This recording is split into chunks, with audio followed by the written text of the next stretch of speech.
Bonjour à tous, voici aujourd'hui une petite histoire ainsi que sa morale. Un jour, un juif qui avait fixé sa résidence en Chine entreprit un voyage d'affaires dans toute l'Europe. Bien entendu, il ne put s'empêcher durant son voyage de faire un petit détour par Radin, où vivait le plus grand sadique de la génération, le Chafetz Chaim.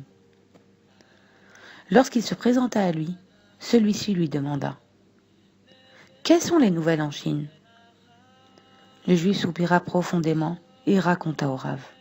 « Nous sommes là-bas un petit nombre. Nous n'avons pas de Rav qui dirige la communauté, ni de Shochet, celui qui abat rituellement les animaux. » Le tzaddik lui répondit.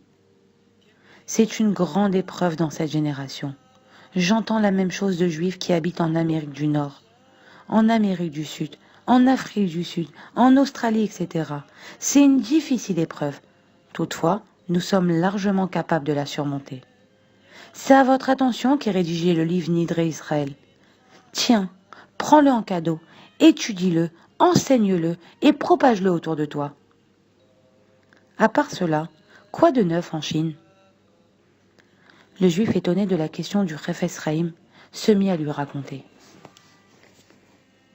Une énorme digue s'est effondrée et une plaine immense s'est trouvée inondée. De nombreuses personnes ont perdu la vie. Les récoltes sont entièrement perdues et des milliers de gens se retrouvent sans toit au-dessus de leur tête. Le Chafetz Chaim se mit à trembler et l'interrogea sur chaque détail.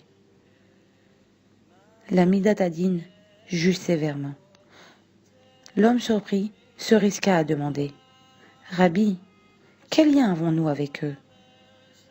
Le Chafetz Chaim lui répondit alors « Dis-moi, si un homme venait à se mettre debout sur une caisse en plein milieu du centre de la grande ville de Varsovie et qu'il se mette à parler au public à haute voix en yiddish, à qui penses-tu qu'il s'adresserait ?»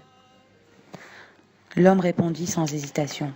« Aux Juifs, bien évidemment. » « Comment peux-tu en être si sûr ?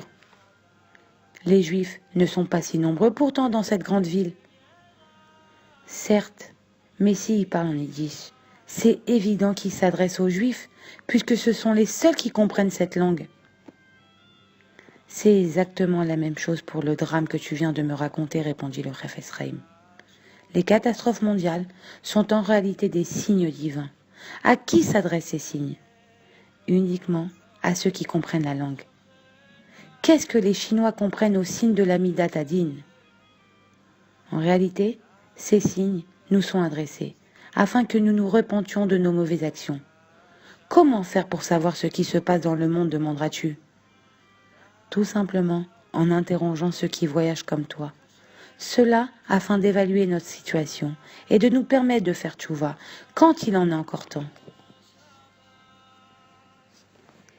Voilà, et bonne journée à tous.